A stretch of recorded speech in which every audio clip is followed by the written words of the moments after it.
Welcome back to Racing Rundown. Today we are going to be getting the second half of Racing Rundown Around the World. This week, of course, the first edition of Racing Rundown Around the World, we talked about the two Group 1s on Oaks Day at Epsom, obviously the Cazoo Oaks, as well as the Coronation Cup. If you didn't check out that preview, uh, unfortunately, you're not going to be able to see it as the races have already gone off, but ended up going pretty well for us. Hakoum, I'm not going to recap these races fully, but just to kind of give a little bit of insight into what happened. Hakoum, our pick from that race, ended up winning the Coronation Cup, and then we had a very difficult beat in the Oaks with the heavy favorite in there, Emily Upjohn. We'll talk about those races next week on Racing Rundown, recap them completely, and get into the thoughts of what happened there in specific with Emily Upjohn. But I did want to just reference those were the results of the first half of this, and obviously we're going to move on to talk about the Epsom or the Cazoo Derby on this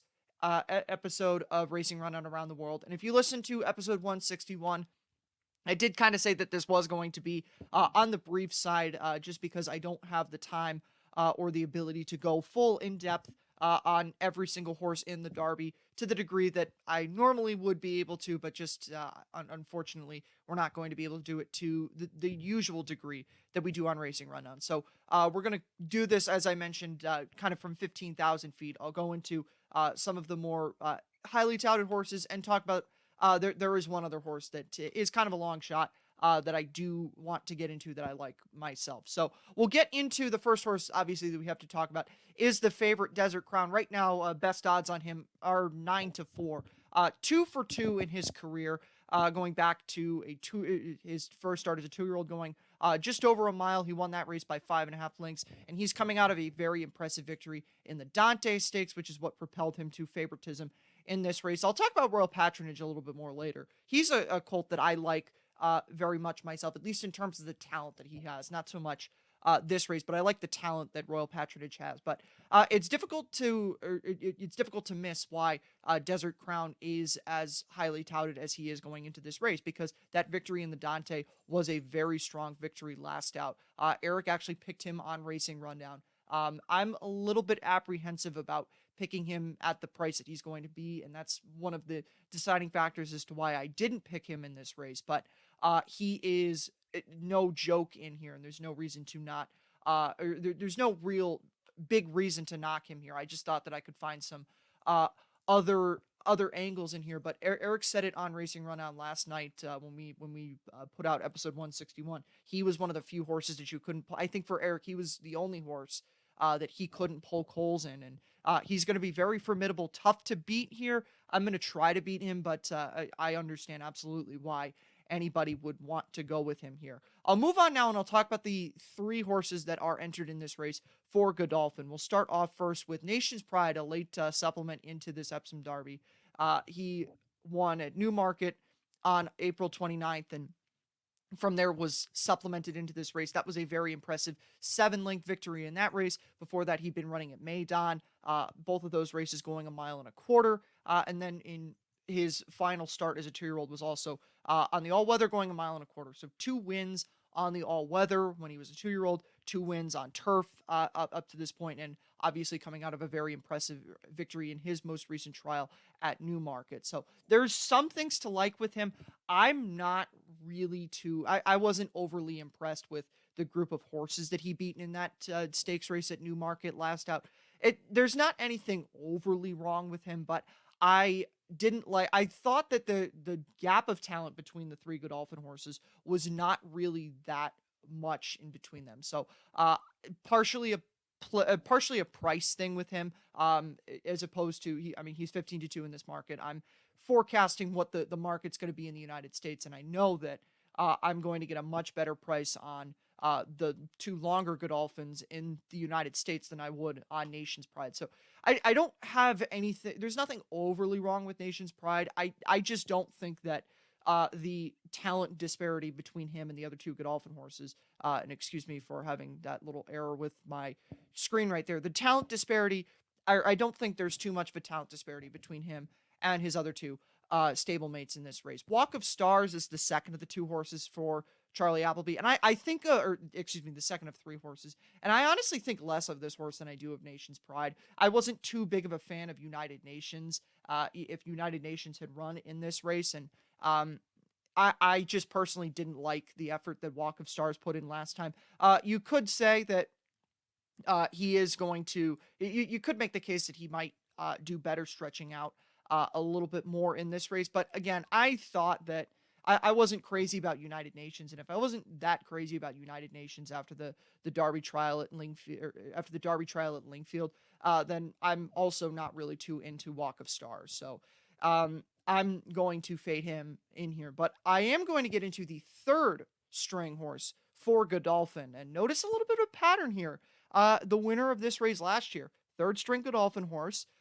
He was an I don't want to say overlay because I can understand why people didn't bet him there, but he floated up there because of some of the other names that were running in the Derby last year, and he ended up running a very, very good race to win. Of course, we're talking about Adyar, who, if you can probably see on my screen, I do have Adyar pulled up because I am going to compare Nahani to Adyar, because Nahani is the horse of the three Godolphins that I like the most in this race, and I think he looks very similar to Adyar. I'll scroll down to so you can see all of his races. He has not run shorter than 1.25 miles in his career. 3 starts at 1.5 miles. Most recently, last out at Epsom in the Blue Riband. He won that race, so he has the experience over the surface there. And I really liked the race 2 back that he had going 1.5 miles. He won that race by 9 lengths. That was a very impressive victory for him, and he looks very much like Adyar coming into this race. I'll go show you now. Adyar didn't have the wins that Nahani had coming into his Derby last year, but he had a couple of pretty decent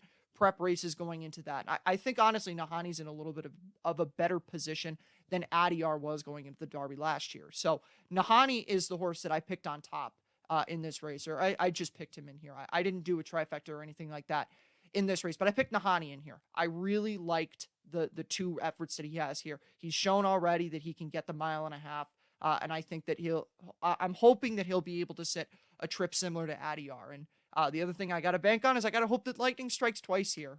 Same team as he had last year, obviously as Adyar had last year, obviously Charlie Appleby, and then also you have Adam Kirby, who won on Adyar last year. So Adam Kirby has the experience. He's done this before, obviously not to the degree of William Buick or James Doyle, but he's won the Derby before, so it's not out of the realm of possibility that Lightning could strike twice. And if Lightning strikes twice, it would certainly be a very good payday for this segment, and I hope that we get a good run from Nahani in this race. I want to get into Pisba Deal next for Donica O'Brien. This is one horse that I don't really like here. He's going to get some backing. I'm not really interested in him at all. I wasn't a fan of his trial race last out. He won that race by a head against Buckaroo. I'm not Buckaroo's biggest fan. So he's one that is more so than there's only one other horse in here that I would say is more of a fade than Pisba Deal. And that gives me time now to get into the 3 horses for Aidan O'Brien in this race. And we'll start off with this clear second choice right now in this race, 9-2 currently at best odds. And that is understandable given his 2 efforts this year. His last out effort in the Derby trial in Ireland was a very good effort, and then a 9-length winner in his first start of this year. But I wasn't, again, it's kind of a little bit of a similar case with Nation's Pride. I wasn't overly impressed with anybody that he beat in those 2 races this year. And, just with that, and the amount of money that I think he's going to, which he's not going to be the favorite. I know that there'll be a pretty sizable gap between him and Desert Crown, but even then, I just don't really see too much. He seems very Bolshoi ballet-y to me. And, that's kind of a little bit of an odd thing to say, but, they look kind of similar to each other. Coming out of races, they took a lot of money in the Derby, and I just don't see a whole ton of upside with Stone Age. So he's the one that I'm really taking a stand against in this race. I can see why people do like him because his last couple efforts have been very strong, but he's not for me in here. We'll move on to the second of the 2, or the second of the 3, and this is not in the order that they are right now in the markets, but wanted to get to Star of India. I certainly see some upside with him. He stretched out really well in the race at Chester last time out. He won that by 2.5 lengths. Before that, a couple of efforts. He won his first start of his career going 7 furlongs, and then he was fifth of six, but he was beaten by Native Trail at Newmarket and the Craven. So, Native Trail has been Group 1 place, come back after the Group 1 place in 2,000 guineas, came back and won the Irish 2,000 guineas. So, there's some good form coming out of that race. And he looks, given his pedigree, it probably seemed like stretching out eventually was going to be something that would be successful for him. Eric, I know, liked him. He didn't pick him on top here, but Eric and I kind of, in conversations that we had talking about this, between the three O'Briens, he told me that this was the one he liked the most. I'll get to the one that I liked the most of the three O'Briens, which was Changing of the Guard. But it kind of, for Star of India and Changing of the Guard, it was a little bit of 6-1, half dozen the other with these two horses. But the win that he had in the Chester Vase last out, 6.5 furlongs, or excuse me, not 6.5 furlongs, won by 6.5 lengths in that race. I thought it was a very strong effort. His first start of the year, another 6-length victory going a mile and a quarter, just a little bit longer than a mile and a quarter. That was on the all-weather, but again, another horse who stretched out really well. I think the distance of the Derby is going to be something that will benefit him. He's already won going a little bit longer than a mile and a half, so that's certainly something that he has in his corner. And again, it was kind of 6-1, half dozen the other, but I liked Changing of the Guard a little bit more than Star of India, and certainly of the three O'Briens, I thought that he was the one, in my opinion, that was the best. Again, I'm not playing, or I'm not giving out any exactas or anything like that on this, but Nahani and Changing of the Guard were the two horses that I was between, outside of the favorite, obviously, because I had to consider him, but I thought strongly between those two horses, ultimately went to Nahani. Maybe a little bit of a market kind of influenced that a little bit, but I also think Nahani's in a really good position going into this race. I do want to mention one more horse, and that is Royal Patronage. I'm not picking him on top or anything like that here, but he's just a horse that I have liked some of the work that he's turned in throughout the majority of his career. He's had some really strong efforts. He beat Caribus as a 2-year-old. He beat Imperial Fighter, who I picked in the French Derby. If you listen to Racing Rundown, we did also do the French Derby. We're not going to do that on this segment. We're just going to focus on the Epsom Derby, but I picked Imperial Fighter in the French Derby, and he was second also as a 2-year-old to Native Trail. So he's turned in some really good career efforts. He did have some problems in that Group 1 at Doncaster when he lost to Luxembourg.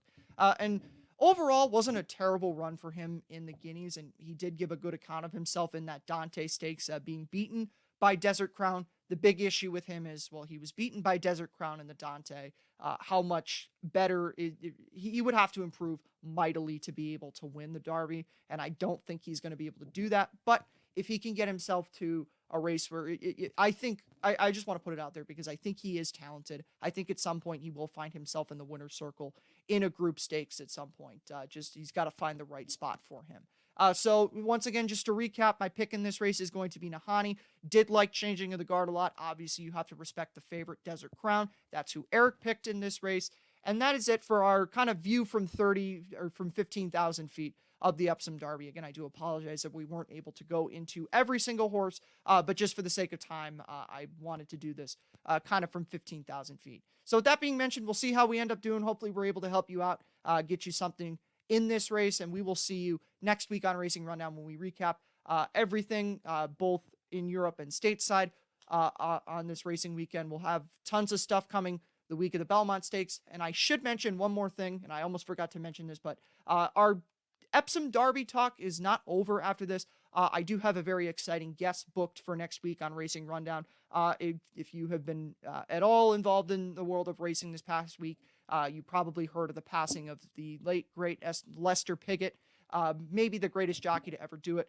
We are going to have a tribute show to him on Racing Rundown, and I am going to be joined by Bruff Scott from ITV Racing, so I'm very, very much looking forward to that. So I'm announcing that now. That show will come out on Monday, and we're going to talk with Bruff about Lester's career and his overall impact on racing. So I'm very much looking forward to that. We will see you for that, and we'll see you for all our Belmont Stakes coverage coming up next week as well. Have a good one.